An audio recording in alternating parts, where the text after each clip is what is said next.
Hi friends, நம்ம எல்லோரும் இன்றைக்கி முன்ன பார்த்தோம் கேரட் பீன்ஸில் பொரியல் பார்த்தோம்.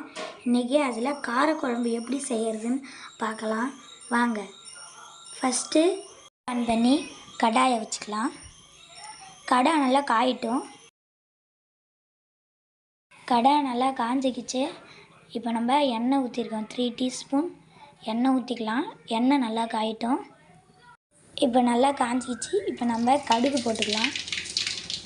கடுகு நல்லா பொரிஞ்சிருச்சு. இப்போ வெங்காயம் போட்டுக்கலாம். நல்லா இதை வணக்கி விட்டுக்கலாம். நல்லா வணங்கிடுச்சு. இப்போ நம்ம பார்த்திங்கன்னா நறுக்கி வச்ச ஒரு தக்காளி தான் நறுக்கி வச்சுருக்கேன். இது ஏன்னா புளிப்பு நிறைய வந்துடும், அதனால தான் நான் உங்களுக்கு என்னென்ன பொருள்னு சொல்லலை. கேரட் பார்த்திங்கன்னா 4, பீன்ஸ் ஒரு 6, புளி சின்ன நெல்லிக்காய் 3 நெல்லிக்காய் சைஸ் இருக்கும்.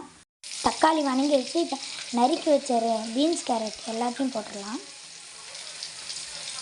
இப்போ இதை நல்லா வணங்கட்டும்.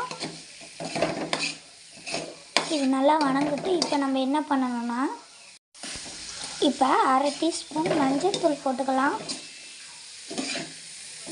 உங்களுக்கு பெருங்காயத்தூள் வேணும்னா பெருங்காயத்தூள் போட்டுக்கலாம். இப்போ இது நல்லா டக்குனே வேகணும்னா நம்ம பாருங்கள், இந்த அளவு 3 டம்ளர் இல்லை 2 டம்ளர் தண்ணி ஊற்றிக்கணும்.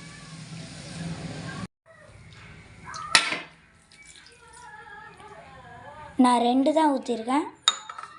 நிறைய செய்கிறீங்கன்னா 3 ஊற்றிக்கலாம். அதுக்கேற்ற மாதிரி செஞ்சுக்கலாம்.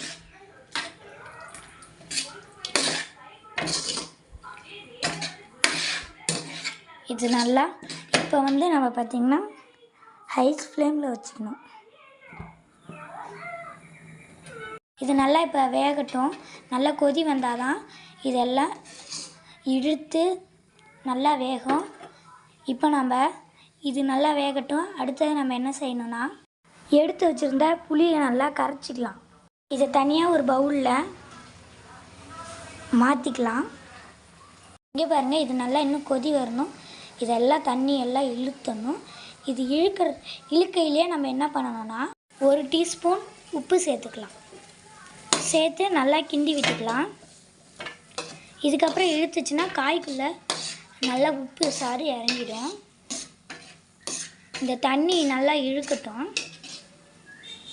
இது கொதிச்சிக்கிட்டே இருக்கட்டும். இப்போ பாருங்கள், நான் 1/4 டீஸ்பூன் இல்லை 1/2 டீஸ்பூன் மிளகாய்த்தூள் சேர்த்துக்கிறேன். இது காரமாக இருக்கும், அதனால் நான் கம்மியாக சேர்த்துக்கிறேன். நீங்கள் அதிகமாகவும் சேர்த்துக்கலாம். இங்கே பாருங்கள், நல்லா தண்ணி இழுத்துக்கிச்சு. கொஞ்சம் தண்ணி இருக்கட்டும். இந்த தண்ணியில் பார்த்திங்கன்னா காயெலாம் நல்லா பாதி தான் வெந்திருக்கும்.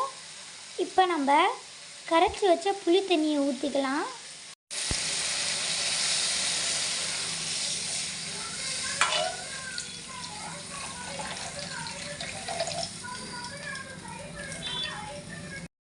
எல்லா தண்ணியும் இப்போ நம்ம போட்டுக்கலாம். இது நல்லா இன்னும் கொதித்து நல்லா இது சுண்டி வரணும். சுண்டி வந்த பிறகு நம்ம உப்பு வரைக்குதா இல்லையான்னு டேஸ்ட் பண்ணிவிட்டு திரும்ப உப்பு போட்டுக்கலாம். இதை நல்லா இப்போ நம்ம ஒரு 10, 15, 20 நிமிஷம் 20 நிமிஷம் நல்லா கொதிக்க விட்டால் தான் இந்த தண்ணி நல்லா இழுக்கும். இங்கே பாருங்கள், நான் தேங்காய் போட்டுக்கிட்டேன். துருக்கின தேங்காவை போட்டுக்கலாம். பாருங்கள், தண்ணி நல்லாவே சுண்டிருச்சு. புளி குழம்புங்கிறதுனால ரொம்ப சுண்டக்கூடாது. இப்போ நான் இதே டம்ளரில் பார்த்திங்கன்னா 1/4 டம்ளர் அல்லது 1/2 டம்ளர் தண்ணி இன்னும் கொஞ்சம் ஆட் பண்ணிக்கிறேன். அவ்வளோதான். நல்லா கொதி வந்துச்சுன்னா ஸ்டவ் ஆஃப் பண்ணிடலாம். நான் கொத்தமல்லி பவுட்ரு போட்டுக்கிறேன். ஏன்னா கொத்தமல்லி தலை இல்லை, உங்களுக்கு இருந்தால் போட்டுக்கலாம், இல்லைன்னா கொத்தமல்லி அந்த தூள் போட்டுக்கலாம். இப்போ நம்ம ஸ்டவ் ஆஃப் பண்ணிடலாம். அவ்வளோதான், நம்ம குழம்பு ரெடி ஆகிடுச்சு. பீன்ஸ் கேரட் குழம்பு ரெடி. காரக்குழம்பு இது சாதத்துக்கு வச்சுக்கலாம். நீங்கள் இட்லி தோசைக்கு கூட வச்சுக்கலாம். இந்த வீடியோ உங்களுக்கு ரொம்ப யூஸ்ஃபுல்லாக இருக்கும். மறக்காமல் லைக் பண்ணுங்கள், ஷேர் பண்ணுங்கள், பெல் ஐக்கானை கிளிக் பண்ணுங்கள். கமெண்ட் பண்ணுங்கள். பாய்.